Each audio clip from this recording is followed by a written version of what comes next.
They take nothing for granted, knowing that coming into this building, Amir Sims has never won, nor have the Tigers won at Cameron Indoor since 1995. Although keep in mind, the last time these two schools met was at Littlejohn, and Clemson beat Duke in an upset last year. Duke with the basketball first at the point. Jordan Goldwire gets the start along with DJ Stewart, Wendell Moore, Jalen Johnson, and Matthew Hurt. Behind the back pass goes out of bounds, deflected by the Tigers, so Duke will keep. And a change to the starting lineup for Coach K. Jeremy Roach had actually started at the point guard position over the last few games, but Jordan Goldwire stepping up big in their win over Georgia Tech offensively and defensively, and earning the start here this afternoon. Yeah, Coach K said of that game against Georgia Tech, Jordan Goldwire, quote, was as good a game as he has played at Duke. Well, and Goldwire is going to be a difference maker for the Blue Devils as Wendell Moore is off the mark for the first shot attempt up against the shot clock. But when you think about the veteran experience and leadership, which Duke has been lacking throughout this season, Jordan Goldwire has to be that guy that provides it. You have to look back at his career at Duke. He's been there through a number of big moments, played with a bunch of great players, but now it's his turn to be the leader for the Blue Devils. Yeah, Coach K told us yesterday how he has grown into it. Last year we saw it where he and Trey Jones were really disruptive defensively, and now he's playing even a bigger role with Trey onto the NBA, and Jordan back in a starting role here this afternoon. And the Blue Devils on the board first with the mid-range jump shot by Hurt. And when you consider Matthew Hurt has been the most consistent player for the Blue Devils all season long, really one of the most consistent players in the country, hasn't gotten a lot of help from his teammates, on a consistent basis, but he has been spectacular. Every time out, he's had at least 12 points and 6 rebounds, and right now the second leading scorer in the ACC is off to a great start early in this one. Yeah, second in scoring, third in rebounding is Hurt, averaging 19.2 points, 8.2 rebounds per game, and certainly in the mix for ACC Player of the Year.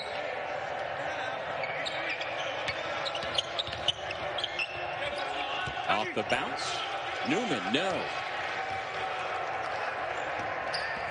This is a Clemson team that began the season 9-1, and earlier this month ranked as high in the AP poll as number 12. But they had a COVID pause, missed a couple of weeks, and came out of it losing 3 straight games. But I tell you what, Corey, Coach Brownell said that before their last game against Louisville, they kind of got their mojo back. They've gone back to work and have gotten that Clemson grit back in play.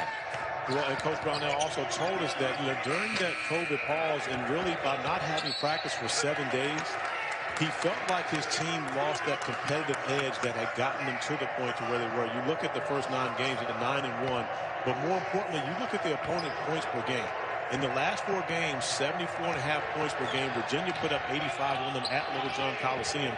Florida State put up a huge number, but they actually held Louisville to 50 points on Wednesday, getting back to that Brad Brownell style of defense that they're playing. The offense has not recovered yet since the COVID pause, but defensively, they're back to being the Tigers we got used to seeing. Pick and roll sets up Sims on the reverse. He's got the Tigers on the board. Brad Brownell just raves about Amir Sims, just talks about his versatility, his greatest strength, the fact that he doesn't do any one thing great. Does a lot of things really, really good, but no one thing great. But the fact that he can do so many things of what makes him great as a college basketball player, not only on the defensive end of the floor, but also offensively. A defensive breakdown gets an easy 2 for Matthew Hurt. A little cut caught in between a switch and hedging and getting back. Amir Sims had to stay out front with Wendell Moore. Someone lost track of Matthew Hurt, which I'm not sure how that could possibly happen. Sims off the feed from Trapp, misfires. Rebound pulled down by Wendell Moore Jr. Stewart pull up inside the 3-point line for 2. When we talk about making his way, freshman DJ Stewart is the leading ACC freshman scorer, over 14 points per game in ACC play this year, and he continues to get better on a nightly basis. And you consider that he is really the most consistent perimeter threat for the Blue Devils, who seem to always have someone that can get buckets on the perimeter. And here he comes again, attacking the rim. Offensive foul. It'll be Clemson basketball when we come back. Our first media timeout from Cameron. ESPN's exclusive presentation of college and Baylor all afternoon and evening on the ESPN networks. Coach K leading his Duke Blue Devils to a 6-2 start over Clemson at Cameron Indoor Stadium on Coach K court. And out of the timeout, a little full court 2-2-1 pressure from Duke. But going back into the man-to-man, and one of the things we've seen from the Blue Devils over the past few games, they have implemented the zone. So interesting to see going back that it results in a turnover from Clemson confusion where Brad Brownell catching the basketball and, of course, not happy about the fact that it's thrown to him. Coach Brownell not throwing it back to anyone, though. He just drops it like, I mean, you know, like you hit a game winner or something, just walk off the court, just drop it and roll it out. But Brad Brownell's done a tremendous job, 11th season now as Clemson head coach. Doesn't get the credit that he deserves as a basketball coach, a great defensive mind. But back in the day, I can tell you, Dougie Fresh, Brad Brownell was a big-time shooter. I can remember when he came to Clemson, and he was the best shooter on his team in shoot-arounds, which wasn't necessarily a, you know, confidence booster to his team when the coach was out there beating him in pregame. No, he was a Division III baller at DePaul. That's back in Indiana. He's a Evansville boy, and I noticed that another Evansville boy who's coming off a good game last time out, Alex Hemingway, has come off the bench for Clemson. Tigers still cold at that end of the floor to begin the ball game.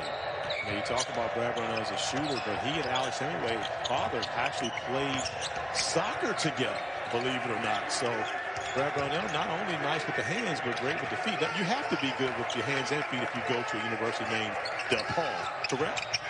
Yes. Come on, Dougie Fresh. You got to be quicker than that. DePaul, you see what I did there? You just going to let that go? I did, but there's a U in DePaul as opposed to PAW. So I like what you did, but, you know, come on. See, what you're going to make me do is have to put DePaul on you now for that. Well, it's a good thing I'm in my home in New York and you're in your home in North Carolina, so you can't get to me. Jeremy Rose checking into the game for Duke now, and DJ Stewart, Jalen Johnson, two freshmen take a break. And you add another McDonald's All-American high-level freshman, DJ Stewart, picking up his second foul. So we're going to see how that works out for the Blue Devils as Mark Williams also checks into the game, who's getting more minutes, had 6 points and 6 rebounds over Georgia Tech on Tuesday night. In 13 minutes, the most extended minutes he's had in a while for the Blue Devils. More nice feed to the low post. And we've got a foul call with Mark Williams, the 7-foot freshman from Virginia Beach, coming off a really good performance Tuesday against Georgia Tech. Early minutes here this afternoon for the Blue Devils.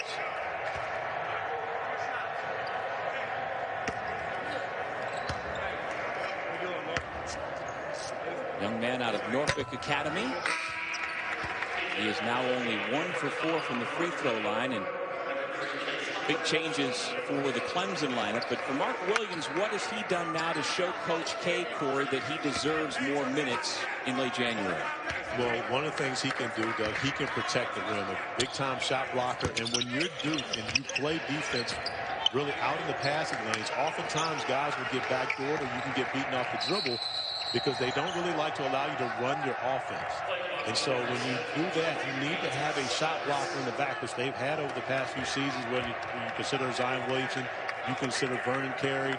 But this year, early in the year, they didn't have anyone back there protecting the rim, which is why teams were getting whatever they wanted against Duke on the offensive end of the floor. But Mark Williams has been a difference maker for them on the defensive end. And he's been putting in a lot of extra work lately with assistant coach Nate James to help build his game. He sets the ball screen. Clean look for Goldwire, a little strong. Hemingway clears the rebound for Clemson. Right now, you look at Clemson's numbers, 1 for 7 from the field and 2 turnovers as Alamir Doss is unable to come away with the mid-range jumper. But it's been a struggle for Clemson offensively, really, since they've come back from that COVID pause. One good shooting game against Georgia Tech, but in that game, they also had 18 turnovers that did them in. So right now, Brad Brownell trying to find a way to get this team back operating the way they were offensively. The defense, I believe, has returned. However, Mark Williams coming up with a big bucket and opportunity for the and one going over top of the fellow freshman P.J. Hall. A 6-0 run for the Blue Devils. They're up by 6. And you consider the fact that really Mark Williams is one of the very few guys that the Blue Devils are going to throw the basketball to on the post. And the 7-footer using nice footwork and the strength to be able to finish through P.J. Hall. And they do go to, of course, Matt McHurt on the block. McHurt isn't really a back-of-the-basket guy. He does more of his damage as the face-up, as well as the Dirk Nowitzki one-leg fadeaway, which is money for the ACC's second leading scorer when he gets it on the block. Yeah, Matt Hurt said he spent much of the quarantine over the summer and early fall working on that shot, that patented step back, and it really is part of his arsenal. Dawes breaks the seal once again for Clemson. And Alamir Dawes, who had a big game, 15 points for him versus Louisville, and had only scored, combined 10 points in the 3 previous games before that. So he's been shooting the ball better, and right now playing with a lot more confidence. But we talked with Brad Brownell yesterday. He told us that Dawes was dealing with injury, but decided just to try to gut it out and fight through it in comparison to going the Corey Alexander route, which would be get treatment.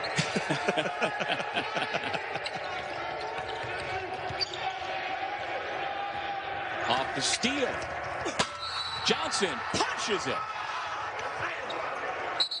Let me start with P.J. Hall. I respect your effort, young fella, but you got to know your personnel. If Jalen Johnson gets out in full court, do not challenge it. You only find yourself on the wrong side of a Duke post.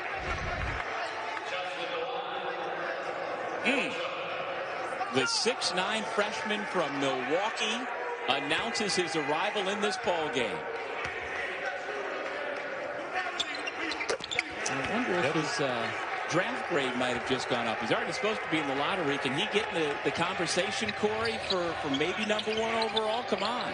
I believe so. We're going to have a conversation with Mike Schmitz after our next time out to see just about that. But that play looked eerily similar to a play I watched Jalen. You probably can look it up on YouTube for the Phenom U Nike EYBL program. He got out on the break. Isaiah Todd, who's another superstar playing for the NBA G League Unite team.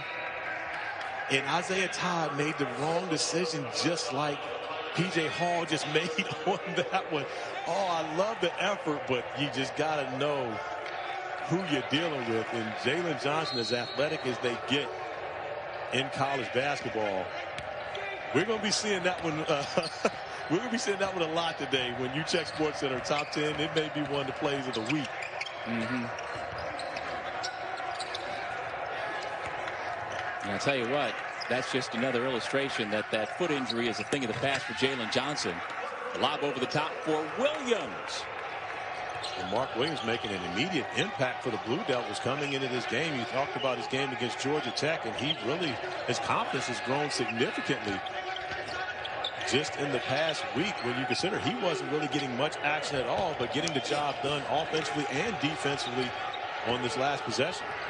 Yeah, he has been the spark of a 12-3 run. Here goes Johnson to work again. Kicks it out to Goldwire.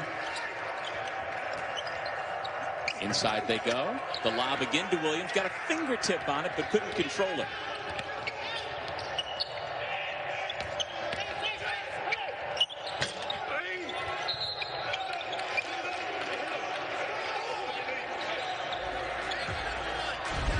Well, as promised, when we come back, that man, Alexander, I'm Doug Sherman, and we just got a glimpse at the terrific freshman for Duke, Jalen Johnson. He's taken one shot so far in the game, and it was spectacular. Where do you have him going in your mock draft, and how does he project at the next level for you? Yeah, we have him as the 6th overall prospect, and he's really the epitome of positionless basketball. When you talk about his ability to guard almost 5 positions, he's incredible in the open court. 6'9", 6'10", strong, explosive, can handle, makes everyone around him better. Still needs to improve as a perimeter shooter. I think that's really the only reason he's not projected in our top 5. But you see glimpses of Ben Simmons in the open court, or a young Boris Diaw, or Aaron Gordon. So teams really like his floor because of the versatility. Mike, when you consider, Jalen, and to me, the best part of his game is actually his passing ability. When you look at him, is he a guy, and you mentioned Ben Simmons, is he a guy that you could go in an NBA franchise and say, maybe we can put this guy as our point guard the way the Philly did with Ben Simmons? I think the key, if you do that, is just so he has to prove that he can make enough shots. And we've seen it with Ben. They've shifted him all over the floor. But if teams are going under screens, I think he's got to keep you honest. And that's the main question with him. Can he score enough in the half court to be like your go-to guy? But he does everything else on the floor. I mean, he can play out of the post. You said in transition, his ability to make everyone around him better is special. His IQ for the game, his motor. So he checks so many different boxes. I don't really see him as a point guard at the next level, more as like that Swiss forward that you see in today's game. Duke extends its lead with the triple. It's now 17-5. Joey Baker off the bench for his first points. Mike, when you talk about Jalen Johnson and you consider the guys that, you have at the top of your draft board, when you consider Cade Cunningham and you think about Jalen Green, Jonathan Kuminga, where do you put Jalen regarding those guys, and how is it that you feel as though they may be ahead of him right now, and what could make that change? Yeah, I would go Cade at #1 overall, just because his versatility and his ability to shoot it, to score it at all three levels, make everyone around him better. I think he's the clear #1 to me in this class. Evan Mobley is a complete stud. I'm based out here in LA, so I'm able to see him, pretty much every game. And his versatility defensively shows you glimpses of kind of a young Anthony Davis. So I think that Jalen's probably like right at the beginning of that next tier. I think this top 5 is pretty strong when you talk about those two at the top. The scoring ability of a guy like Jalen Green, Jalen Suggs, who's already the best player on the best team in the country at that age, and then Kuminga, who's a two-way wing, kind of in that Jaylen Brown mode. So I think if Jalen Johnson were to prove that, hey, I'm a 35% three-point shooter, I'm going to be able to make enough shots, then I think he enters that top 5 too. And Mike, in this game, who else do you have your eye on? Who else is on the radar of NBA scouts? Yeah, Matt Hurt is obviously a guy who, made a big jump this season, shooting the ball incredibly well from 3, 46%. He's got good size. He moves well. He's still improving defensively as a passer in the toughness department, but certainly you can see him projecting as kind of a stretch 4 at the next level. And then DJ Stewart is a guy I've always been high on when you look toward the future. I'm not sure he's a this-year guy, but he's a jet with the basketball. He's ultra-skilled, and he's improving as a shooter. I could see him having like a Kyra Lewis type of sophomore season if he chooses to come back. And Mike, really quickly, as we are getting close to where we'd be taking a timeout, just want to ask you real quick, when you consider the fact that the G League Ignite team is now in action, what would be your biggest differences between what you look at from the guys playing in the G League in comparison to the guys who decide to come and play college basketball? Yeah, it's a big jump for them. They're playing against Jeremy Lin, Yogi Ferrell, Miles Powell, guys who have already done it both at the collegiate level and the NBA level. So I don't think you're expecting them to come out and score 20 points and grab 10 rebounds and dish out 10 assists. It's more, are you efficient in your role? Are you impacting winning? Are you competing? Are you making the right play? And that's what NBA scouts want to see from these guys. But they're going to get a good sample, 15 to 20 games out in Orlando, where scouts can really sit down and dig in on these guys. But I really think that they have 2 top 5 picks out there with this G League Ignite team.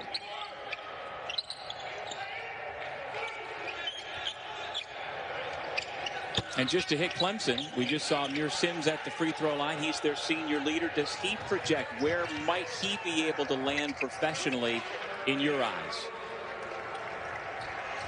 Yeah, it wouldn't shock me if he's on a roster someday, to be honest. I really liked him last year, and looking this year, he didn't make the jump as a perimeter shooter, you would hope, But I really like his size, his mobility, maybe in a Jermichael Green type of role. They are both out today due to COVID protocols. So, Corey, the Sooners doing okay so far. They're doing much better than I was expecting, with that, especially when you consider what Reeves does for that team. But my man Davion Harmon getting it done early.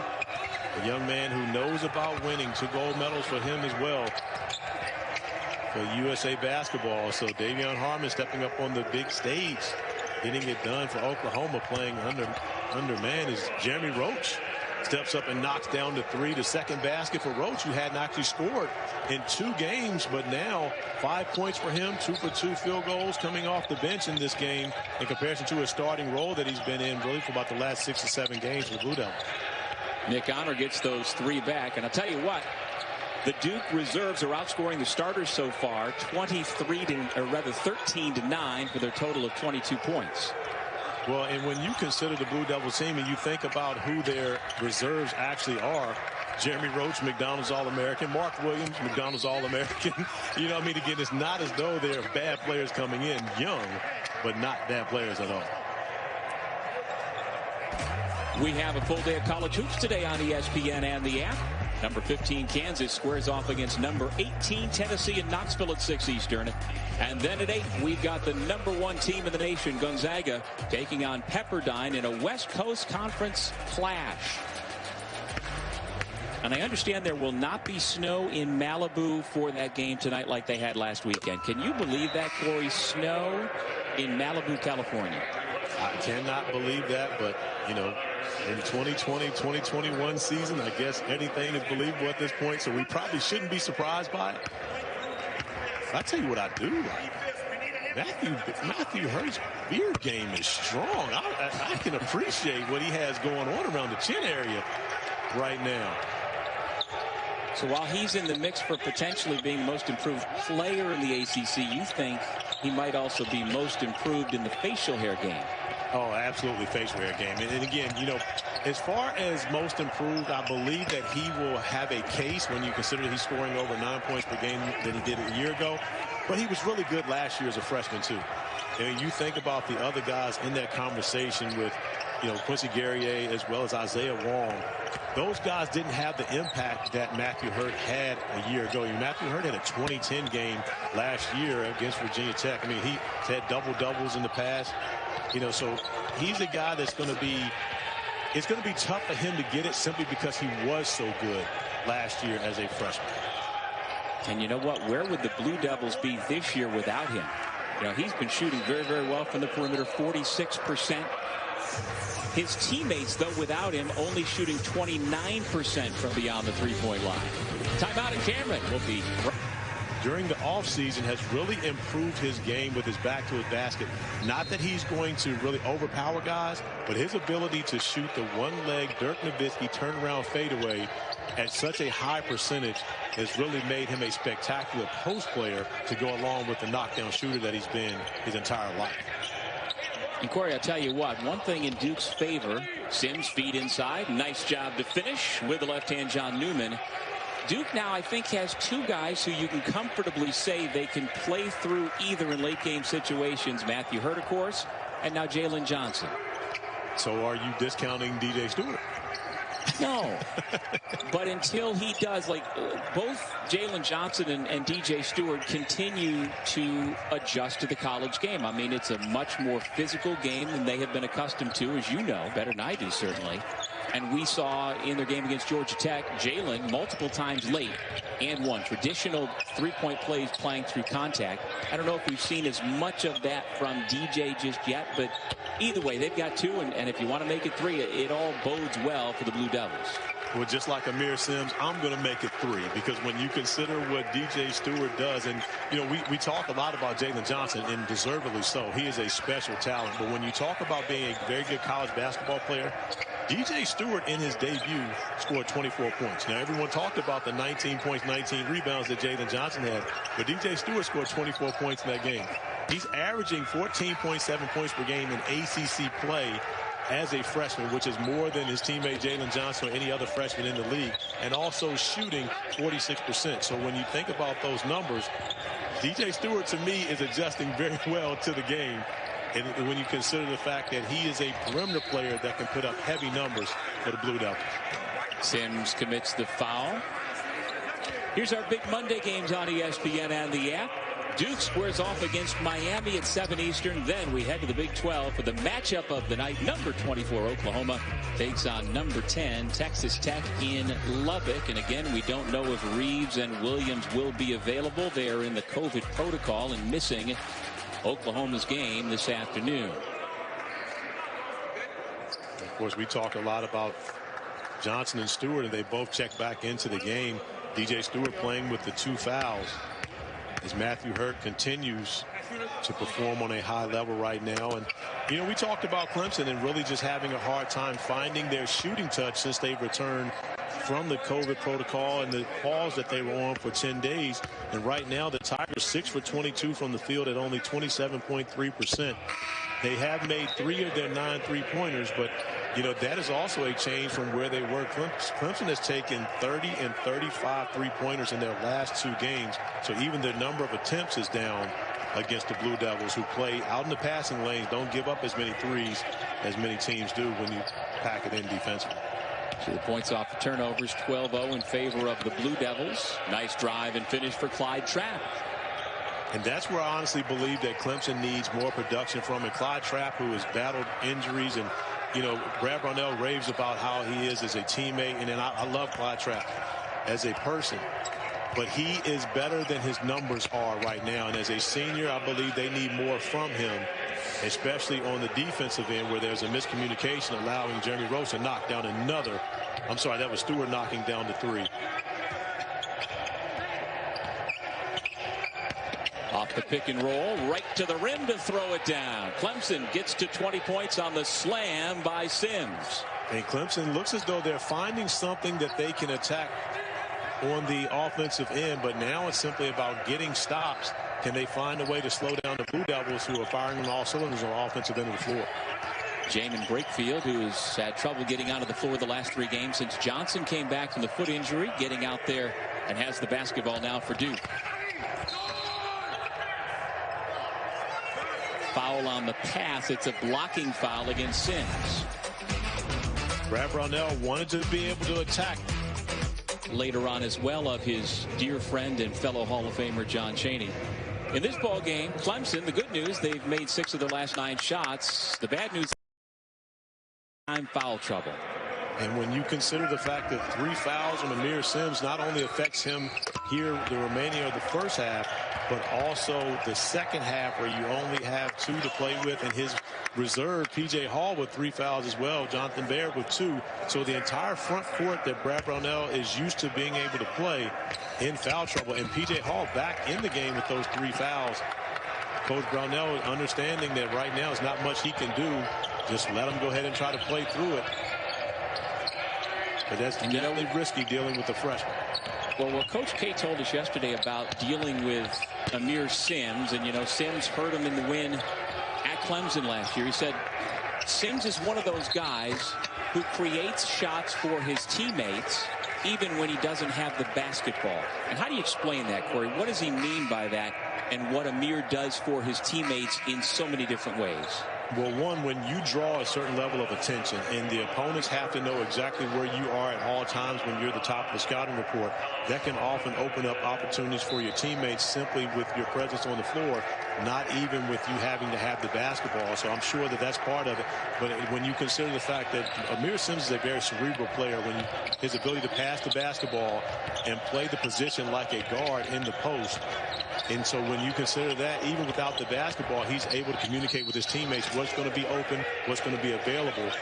And one of the reasons why Brad Brownell puts so much trust into his senior power forward. Alex Hemingway was fouled on his drive. Duke with a 14-point lead.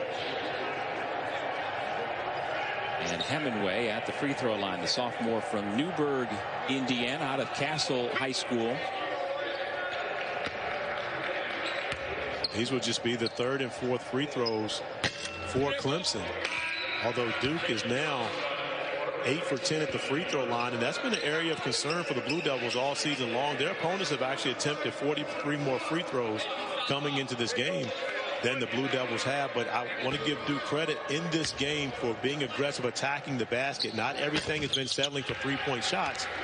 When you consider, Jeremy Roach's first basket was going to the rim. Of course, Jalen Johnson has an emphatic basket going to the rim. But DJ Stewart, as well as Matthew Hurt, everyone has been attacking, and so much so that now Brad Brownell going to the zone defense to try to protect his team from foul trouble, but still nothing to be done with the 7-footer Mark Williams over the top. 7 points for the freshman from Virginia Beach. Yeah, that want to drive the basketball really showed itself in the win over Georgia Tech earlier this week, where they got more free throws than the Yellow Jackets, and we're seeing more of that. But even so, Corey, it's hard to believe that a Duke team is 297th in the country in free throws attempted. Well, a lot of that has to do with their youth. So you consider that oftentimes young players want to attack with the jump shot, but Jalen Johnson and DJ Stewart getting out in transition, once again, an easy bucket, but able to finish it through the contact. So it's almost like just giving Jalen Johnson an extra point. If you're going to foul Jalen Johnson in this situation, and that's Clyde Trapp, you cannot go after the ball at that angle. He is too strong. So therefore, if you're going to allow him to get the basketball above his shoulders, he's going to score that every time. And he's shown that he can knock down free throws, although he misses that one there. But it turns out to be with his second made three, and the bench loves it. In a 5-point possession for the Blue Devils, as DJ Stewart and Matthew Hurt celebrate on the bench. Coach Nate James not happy about the celebration, or maybe they just were in his way. He couldn't see the action going on the floor. Tell you what, Wendell Moore is kind of the forgotten Dookie at this point. He was second team preseason All ACC, and he's had trouble shooting the basketball, although he's had an uptick lately. But if they can get him more involved in scoring the basketball, that just raises the ceiling that much more. But the thing about Wendell Moore, you don't have to get him involved in scoring the basketball, Doug. To be completely honest, he's best as a playmaker. So when you consider the fact that if you put the basketball in his hands a little more, allow him to make plays for his teammates, a great passer and a great defender. Being on the floor more will allow him to have a better offensive production. As you see right now, Wendell Moore initiating the offense for the Blue Devils and really running the point guard position, even with Jeremy Roach and Jalen Johnson, two guys on the floor that could be point guards, as well as Jordan Goldwire. But that's what, the level of respect that Coach K has for Wendell Moore as a playmaker. Even with all these guys on the floor, he can put the ball in Wendell Moore's hands. Shot clock violation as Moore's shot was blocked. Still only shooting 34% from the floor coming in. That's a long way up from the 1-for-21 stretch he had in 4 straight games before they went on their break, which Duke did not actually have a COVID pause of their own. They had games postponed because of their opponents, but it was a 21-day layoff for the Blue Devils, and it took them a while to really be able to recover from that. But right now, they're looking like the Duke Blue Devils that we were expecting to see all season long. Coach K uses a timeout as his team struggled to get the ball into the front court. So that might sway my decision a little more toward the Blue Devils understanding. But again, no one from Clemson would make up a win, right? I'm just going to call you my Swiss friend from now on. Can you yodel for me, Corey? Brad Brownell choosing to go with the zone in the last possession. P.J. Hall hopefully surviving, playing this final stretch with the 3 fouls. More offensive rebound with 7 seconds. He attacks and gets blocked. 3 seconds, and then the whistle comes. Duke stepped, or no, the ball went out of bounds off of Clemson, so the Blue Devils will have one final shot.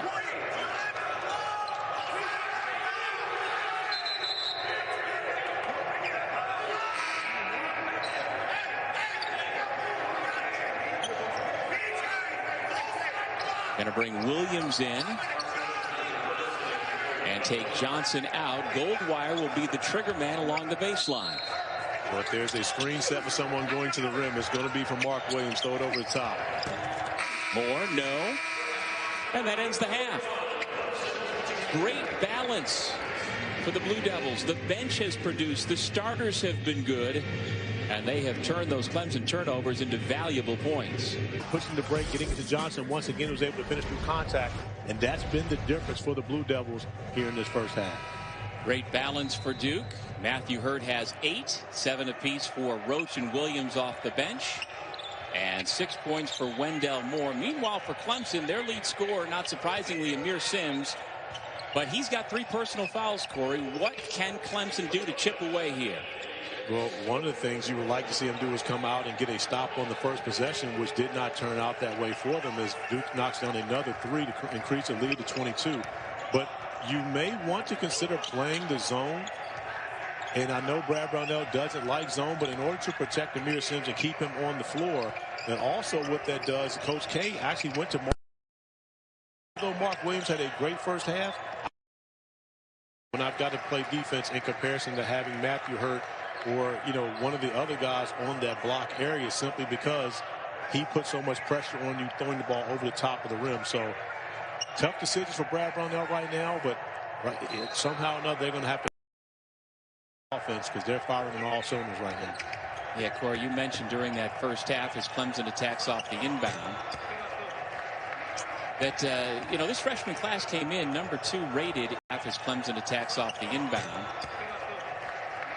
That, you know, this freshman class came in number 2 rated in the entire country. And just because you're Mark Williams or Henry Coleman III and you're not getting regular minutes doesn't mean you're not pretty good.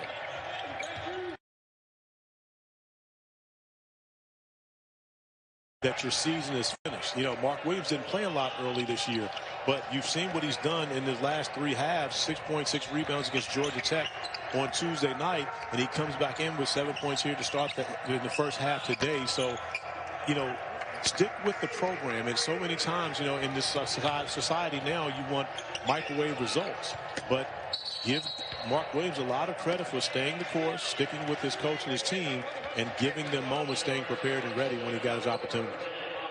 There you see the 7-foot freshman from Virginia Beach, building on what was a really good performance the last time out Tuesday in the win over Georgia Tech, having a big first half here this afternoon. And as we talked off the top, Duke really doesn't have that signature win yet this year. They had their pause, or a couple of pauses, but there are still games to be won ahead, and you've got to figure before this is over, Corey, while they're on the outside looking into the NCAA tournament right now, a win here today would get them maybe back in the conversation to get them on that tournament bubble. Well, and not just a win today, but when you consider the fashion as to which is going right now with a 25-point lead as Brad Brownell calls a timeout, this win may mean a little more for the Blue Devils, especially. This is a Clemson team with a pretty good tournament resume. They've beaten power conference opponents Mississippi State, Purdue, Maryland, Alabama, Florida State, and then Louisville last time out, 25th ranked team in the country. But Corey, as you can see during this last time out, once again, Coach Brownell looking for answers. Well, and Coach Brownell has a right to be frustrated when you consider the fact that the effort that Clemson put forward in the first half defensively, and then you come out in the first 2 possessions of the second half and give up wide open threes to the Blue Devils, especially Matthew Hurt knocking down the 3 at the top of the key. At some point, someone has to stand up and take accountability for where they want to be as a team. And it didn't happen, you know, coming out of the locker room. And so when you force your coach to have to burn that timeout and then you get beat out in transition defensively, I mean, when you look at it, this is an 8-0 run to start the second half for the Blue Devils. After the conversations from Coach Brownell, whatever it's taken at halftime, no one has responded for Clemson to this point, and Brad Brownell has every right to be frustrated. Sims trying to be that guy. They go into him for a second straight possession coming out of that timeout, and he is 0 for 2. And comes away from that strong fortunate because he actually extended that left elbow, and that could have been an offensive foul, which would have been his 4th foul. So fortunately for Amir Sims, that wasn't called. But right now, I mean, Duke shooting 49% from the field, Clemson shooting 26. This is a Clemson team that is leading the ACC with an average, a defensive average of 62.4 points per game on the season. But in ACC play, they're giving up 71 a game. And right now, the Blue Devils with 52 points and 17 minutes remaining in this game, it's looking like they're going to go way over 70. And especially with Clemson giving them 0 resistance on the defensive end. And we knew coming into this season, you know, coast to coast, it was going to be a strange year because of what's going on in the country. But Clemson epitomizes that as Sims has the putback. I mean, again, I said they've got all these power conference wins, some very good wins. But this is now the 4th time in 5 games coming out of their COVID pause, Corey, that Clemson has really been taken to the woodshed. But the problem with it, Doug, is you kind of felt as though they had recovered. They had gotten over that point. You know, when you look at the win over Louisville, a 54-50 game, the defense was on point going up against the Cardinals, which is a very good team and a team that had just beaten Duke previously. So you feel as though you're moving in the right direction. You're, you know, shaking off that rust, getting rid of that COVID break. And to come in and have the type of performance that they've had here has to be frustrating and disappointing for Coach Brownell and his staff.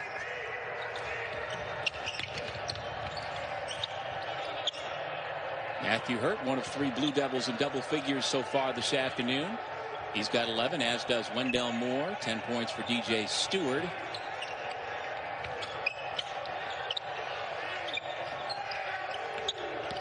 To shoot. Stewart puts it on the deck. Goldwire thinks about it. Here's Hurt with a foot on the line. Front rimmed it. Well, when we come back to Cameron Indoor Stadium, we will remember the late John Chaney, the Hall of Famer who passed away yesterday. John Chaney will not be forgotten as a titan of the industry. And Coach K told us yesterday, right after getting word of John Chaney's death, that he got to know Coach Chaney well in the late 80s and early 90s through the NABC as they worked on racial inequities in college basketball. And Coach K told us yesterday that John taught him to better understand what it's like to be African American. Corey? Well, and Coach Chaney taught all of us that. And when you consider the fact, I mean, and just look at that Hall of Fame class, Moses Malone, rest in peace, the great, as well as now Coach John Chaney. But that's one of the things, and we talk about John Thompson and what he did for the sport. Well, Coach Chaney was the same. I mean, you talk about 2 men who specified in taking young African-American males out of bad situations and not only helping them on the court, but helping them become better people, and more importantly, using education as the key to being able to do so. I'm a very good friend with many of Coach Chaney's former players, Eric Brunson, Eddie Jones, Aaron McKee, Deion Dakins. And when you think about what he was about, education first, basketball second, and making young men, not just basketball players, which is what his legacy will be left behind. And Coach K was quick to point out, as you mentioned, John Thompson Jr., as well as George Raveling. The 3 of them in that time back in the 80s and 90s did so much for the sport in general, but for young black men all around the country. And they all trace their roots back to John McClendon, who really was the godfather to each of them. He was the first African-American to be a Division I head coach at Cleveland State in a role at a predominantly white, traditional European-American university. And John Thompson Jr. in his home had a trophy, had a statue of John McClendon. And so it's all part of the same fraternity that these are folks, John Chaney yesterday, who we will not be able to replace.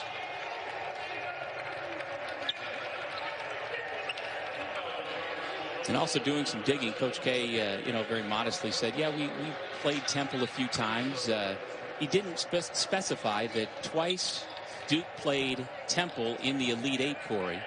The Owls made it there 5 times, never got to the Final Four. Twice Coach K denied the Owls from getting there, including in 1988 when Temple was the #1 team in the country. They went into the postseason tournament as the team to beat. And it was Duke that took them down in the Elite Eight before Duke ultimately lost in the Final Four to the eventual champion, Andy Manning and the Kansas Jayhawks. But, Temple really had it going there in the 80s and 90s. It did. And I had the opportunity to be briefly recruited by John Chaney. And I always remember Temple because of Mark Macon. And not that Temple didn't have a bunch of great players, but I can remember Mark Macon as a freshman coming out the gates averaging over 20 points per game. And that just really showed me that Coach Chaney was about, because really up to that point, you didn't see much about freshmen coming in and having big numbers like that. Wayman Tisdale did it at Oklahoma maybe a couple years prior, but Other than that, you didn't see it often. But Mark Macon as a guard coming in, putting up huge numbers. And I always remember Coach Chaney allowing his guys to play. But then, of course, and you think Temple basketball, John Chaney, you think 5 a.m. practices. And that's why I was only briefly recruited by Coach Chaney, because I wasn't getting up that early to go to practice. And could you have fit into his matchup zone? Yes. I could have done the matchup zone. I just couldn't do the 5 a.m. practices. I mean, but I love Coach Chaney. Today. Tip-off today's a little early for you. It was very early for me today. I woke up at halftime. Well, I'm sorry. I woke up when Jalen Johnson jumped over P.J. Hall. But we were already on air probably about 15, 20 minutes by then. And I do want to say that our SportsCenter colleague, Kevin Nagandi, who's a Temple alumnus and who got to know John Chaney well during his undergraduate years at Temple, did a marvelous job remembering Coach Chaney last night on SportsCenter. He touched so many lives. Dana O'Neill with a wonderful write-up last night on The Athletic. So if you don't know, look him up. Google John Chaney, and you will get a sense of the impact that man has had. Well, he's one of the pillars of Philly. You think John Chaney, you think Sonny Hill, of course, Wilt Chamberlain. But, when you talk Philly basketball, you're talking about John Chaney in the first, few sentences when you speak about the names of the people who have had such an impact on that area. And, of course, Philly has been second to none when it comes to talent and basketball talent that they put out into the world. And, again, it took him forever to get a Division I head coaching job, despite having won a Division II national championship at a historically black college, Chaney State, outside of Philadelphia. Jeremy Roach with another bucket. You see he's joined the group in double figures. Duke just extends its lead again, 63-31. Right now, it's just easy for Duke when they have the basketball, and which, and you don't expect to see that against a Clemson, especially a Brad Brownell coach Clemson team. They are always hanging their hat on their defense and have done so a lot this season. This is reminiscent to the game that they played a couple Saturdays ago against Virginia, where Virginia beat Clemson by 35 points in Littlejohn Coliseum. But Clemson was coming off of an 11-day break at that point, coming off of a big win on Wednesday night. I was not expecting this type of performance from the Tigers. Duke will have it when we come back to Cameron Indoor Stadium, where just like all around college basketball, we remember the late John Chaney.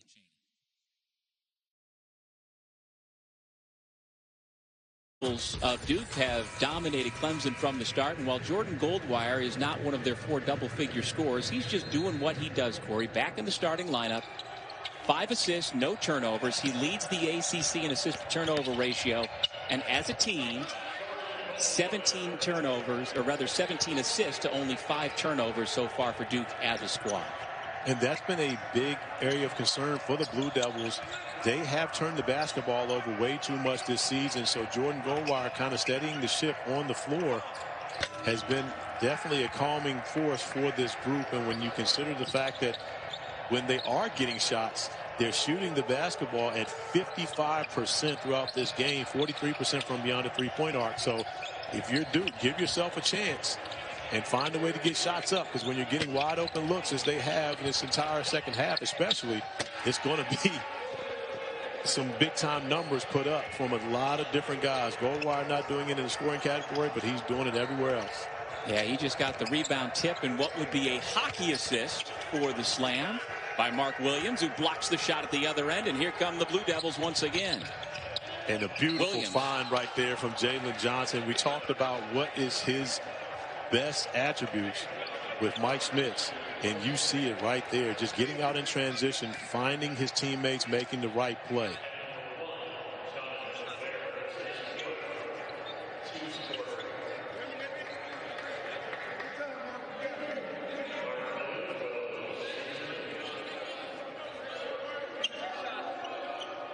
And so young Mr. Williams heads to the free throw line. Of course, his older sister was an All-American multiple times over for the Blue Devils. This week's NBA Saturday primetime matchup on ABC and the ESPN app. LeBron and the Lakers visit the Garden in Boston to battle the rival Celtics. Coverage begins with NBA Countdown at 8 Eastern. And you know, in the Duke notes, Corey, they say that 27 former Dukies are currently in the NBA. Can you name the former Blue Devils who will be in that game Monday between the Lakers and the Celtics? Quinn Cook for the Lakers. Jason Tatum for the Celtics. Let me see. Is there anyone else in that mix? There's one more, and I don't think he's included in that Duke number. I don't think they claim him. That's my clue to you about who the other former Blue Devil is in that game Monday. Oh, you got tricky on me. I did. He's not included in the Blue Devil notes. But he's a Dookie. He's a Dookie. I said Monday. I mean tonight. Yeah, the Saturday primetime game tonight on ABC. A third former Mike Krzyzewski recruit is in there. You mentioned Jason Tatum. You mentioned Quinn Cook. He transferred from Duke to SMU. Oh, Simi. Mr. Ojale. Yeah, okay. He's carved out a nice niche in the NBA for himself as well. Well, now, see, you're big on that because you want to refer to the first school, but yet that's not always the case. You always want to go to the high school where they attended first, not the high school where they graduated from. So are you giving Duke credit for Simi Ojale in comparison to SMU? No, not at all. It's not about the first. It's about not forgetting where they're from. He is a former Blue Devil, regardless of whether you want to say he was a Mustang or not. I give Larry Brown, I give Tim Jankovic, all those guys, all the credit in the world for helping develop. But you can't just erase history. He spent 2 years in Durham playing a Cameron. And I'm sure he benefit from doing that as you consider the numbers, 28 NBA draft lottery selections. I mean, that's just the top 14 picks. We're not talking about draft picks. We're talking about the top 14 picks. He probably has more top 3 picks than anyone as well when you consider what Coach K has been able to do over his 41 years as the man in charge in Durham for the Blue Devils. But I'm not sure that there really is a record college basketball-wise other than NCAA championships, which no one will ever see John Wooden, that he hasn't broken. Yeah, I mean, they have how many pages in the notes every game just on Coach K's. I'm an environmentalist. I do not even print those pages. Just letting you know now. Not even printing those pages. I have been covering this program and this gentleman a long time, and most of those records I know by the back of my hand, so I don't even bother printing those pages out. But just phenomenal what he's been able to do in college basketball as well as international competition throughout his tenure as the head coach at Duke and USA Basketball. Yeah, just a couple of weeks shy of his 74th birthday, the winningest coach in college basketball history and proud native of the north side of Chicago. And you know what? We're talking birthdays. Happy birthday to my guy, Ted Jeffries, of course, my center at UVA, but also got to send a birthday shout out to Clemson's finest, 6th pick, 1994 draft. My guy, Sharon Wright. Big fella, hope you're doing well. And miss hearing from you. You still got my number. Reach out every now and then. Say hello, you know. Any other personal bidding you want to do on this national broadcast? I would say still planning to put DePaul on you at some point when I see you. Again, I'm glad there's about 600 miles separating us. You know that would never be the case between you and I, Dougie Fresh. You are my guy. No. I have no worries with you, CA. Except for when it comes to Virginia Syracuse. Other than that, we're good. Yeah, that's probably best that we're in a different time zone for that one. And that going out of bounds is going to take us to our next break. 55-51, Doug over on ESPN. Yeah, Kevin, you've got two guys here surprised at that score so far. And we're surprised, I think, Corey, that this one's so lopsided. But when you get balanced like this, the Blue Devils are going to be really tough to beat. They are. I mean, you look at Jalen Johnson with 9 points, who could possibly be the sixth member of the Blue Devils to get into double figures. You have to like the offensive effort from the Blue Devils, but more importantly, 38 points, only giving up 38. The struggle for them has been on the defensive end of the floor this year, and Duke playing better defensively. Brad Brownell told us he felt as though he saw Duke turning the corner. Even in those losses, he felt like they were playing better and starting to figure things out. And when they got Jalen Johnson back in the mix, he felt like it would only be a matter of time. And that matter of time just happened to happen against his Clemson Tigers here this afternoon. So after stopping their 3-game losing streak by beating Georgia Tech the last time out, Hurt with another 3, and then with an impressive performance so far here this afternoon, Corey, what do you make of Duke big picture right now? Well, I said before, even when they were in the 3-game skid, I think they'll make it to the NCAA tournament. But, you know, one thing, the benefits of playing in the ACC is they're going to play against a bunch of really good teams from here throughout the remainder of the season. They've got 2 games against North Carolina, and right now there's only a 19.6 chance BPI for them to make the tournament. But the way they're playing, if they can keep everyone healthy, they're able to get on a roll and beat some good teams. I mean, you think you've got to play Virginia still. You've got to play Florida State still. You got North Carolina at least 2 times. You know, and what's looking like a win against Clemson, which is a quality win. I believe they have to go to Georgia Tech. I'm not 100% certain on that, but I think they do go to Georgia Tech and get another opportunity against the Blue Jackets. So the Yellow Jackets, sorry. And so when you think about that, they've got enough opportunities to find their way into the tournament. Yeah, they'll be in Atlanta on March the 2nd. Always rising ACC Network men's basketball today. Miami and Wake Forest at 2 o'clock Eastern. 16th ranked Florida State back at it in a big game against Georgia Tech at 4 p.m. on what is a extremely busy afternoon and evening of hoops on the ACC Network. Your Hoos take on the Hokies at 6 o'clock, and then Notre Dame Pittsburgh 8 o'clock. If you don't have ACC Network, what is wrong with you? Come on. Go to getaccn.com and figure out how you can watch the rest of the action this afternoon and this evening. So you're allowed to say what is wrong with you? You can say that?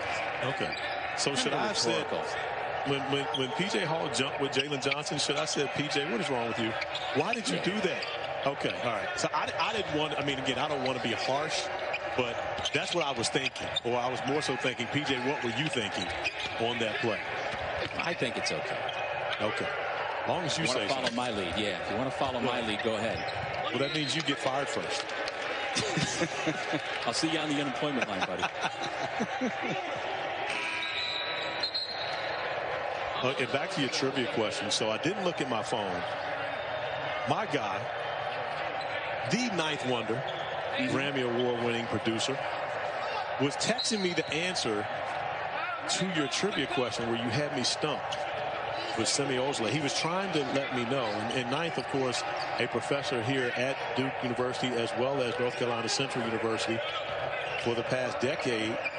So if I would just looked at my phone, I would have gotten that right. I've got resources, Dougie Fresh. I just did not think about it to go to it. But next time, ninth, just, call me. So I look at my phone, I'll hear it instead of the text. I don't hear that when I got my headphones on. Well, as soon as we got to break, as Hemingway lays it in for Clemson, Corey's like, oh, ninth had me. Should have looked at my phone.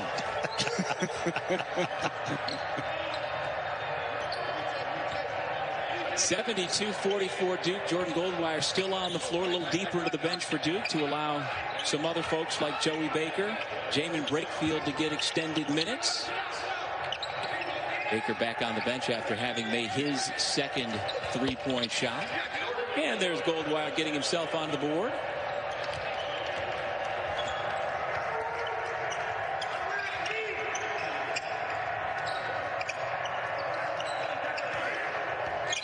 And to put a bow also on what you were talking big picture with Duke, that if they stay healthy, if they continue to defend better and get this sort of balance, Sims will have a chance for a three-point play. And oh, by the way, they've got a guy in charge, him, who's won 5 national championships. And as you said, 3 Olympic gold medals as the head coach. He's been to 12 Final Fours. They have that advantage in most matchups where he is on the bench. Well, and also, I think that people forget about the fact that Jalen Johnson missed time for the Blue Devils. So when you consider, the way they started the season, But you get Jalen Johnson back. He only played 4 minutes versus Virginia Tech. Wasn't supposed to play in that game. Coach K put him in simply because they couldn't get anything going. But then they had a week to get him back acclimated. He comes out against Pittsburgh, goes for 24 points, 16 rebounds, 7 assists, almost messed around and got a triple-double, Dougie Fresh. and you see, you know, his ability to make his teammates better is huge for this Blue Devil team. His ability to rebound, push the basketball, get them out in transition. And that was an element they were missing during that stretch, as well as his ability to be able to defend multiple positions. So that is a difference maker, having him back in the lineup. And, you know, for as great of a player as Jalen Johnson is, one thing I did find out this week, he can't win a game of horse in his house. Mom Stacy is the horse champion, and not only against Jalen, but against her husband Rod and younger son Kobe, who's a USC commit, Southern Cal, USC commit, and Mom Stacy is knocking everybody down in horse. And older brother Rod, who's at Western Illinois, he doesn't have anything to say about it either. It is because of the opponent. When you consider the fact that Clemson is a good team, regardless of their showing tonight, they are a good team, and they are a good defensive team with a very good defensive coach. So when you come out and you do this, it shows you that you're progressing offensively, and also what they've been able to do defensively against the Tigers has been spectacular as well. So I do believe that this is the best performance that Duke has had this year, especially when you consider the opponents that they did it against. And I love the balance on offense. 5 different players in double figures, and then Jalen Johnson sitting on 9.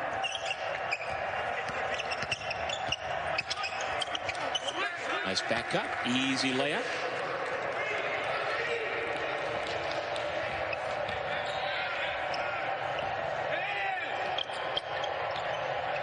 Right now, Clemson really relegated to the zone.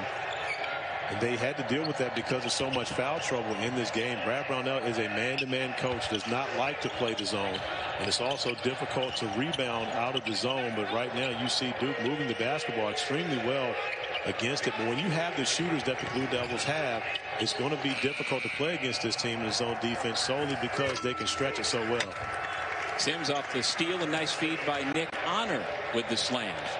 And, you know, we saw Nick Honor with a huge 21-point performance against NC State in overtime, made the big shot against NC State. But we haven't seen the same Nick Honor since the COVID pause that Clemson had to go on, that 11-day break, coming back against Virginia. And Nick Honor has not been the same player that we got used to seeing throughout that stretch on either end of the floor, not only offensively shooting the basketball, but his pressure defensively.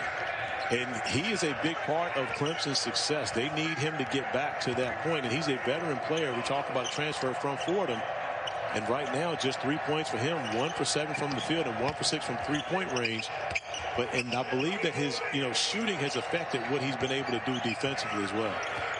We had a neat conversation yesterday with Coach Brownell where we asked him about Nick Honor, and he said, I wasn't smart enough to offer him coming out of high school ball in Florida. I was too focused on, well, he's not tall enough, he's not quick enough, and ignored the fact that, well, he can really shoot and score the basketball. And he said the other thing was his freshman year at Fordham, where he made all freshmen in the A-10. He said that Nick Honor was on the Corey Alexander style of playing basketball, that he shot it every time he touched it. Well, no, not every time. Most times. Sometimes they double team me, Doug. I had to give the ball up. But anyway, Nick Honor doing the job defensively on that possession. Again, that's what he is. He's a disruptor. He disrupts teams defensively, gets underneath the guards, picking up full court.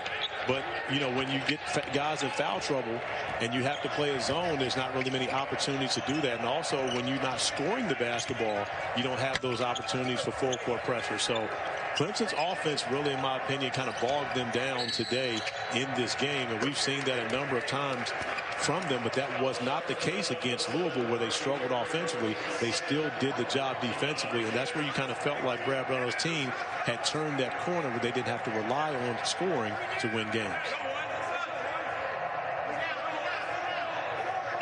That was just the 16th foul against Duke. You see the scoring the previous 4 games for Clemson. Coach K also talked about the fact that they have been emphasizing in practice and during games to defend without fouling. Keep your hands off, and by and large they've done very well with that here today. Jordan Goldwire coming up with the steal, unable to finish it, but doing what he does best, the second best in the ACC, steals per game at 2.5. He comes up with another there, doesn't make the layup, but Jeremy Roach, not giving up on the play, gets his easiest bucket of the day.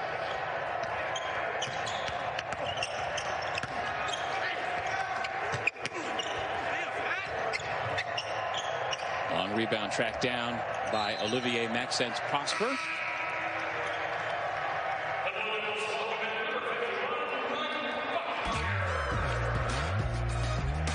We have a full day of college hoops today on ESPN and the app. Number 15 Kansas squares off against number 18 Tennessee. We have a full day of college hoops today on ESPN and the app. Number 15 Kansas squares off against number 18 Tennessee. 6 o'clock Eastern. And then at 8, the number 1 team in the country, Gonzaga, takes on Pepperdine. And Sean Farnham's going to be on that call, Corey. And he tells me, he assures me, there is no snow in the forecast for tonight in Malibu. Thank you, Sean Farnham, for the, absolutely. Well, I know he was going nuts. I mean, you know, Farnham is as West Coast as you can get. So when you consider him seeing snow, I'm sure that was not, it was culture shock. That was once in every 14 years snowstorm that they see in Malibu.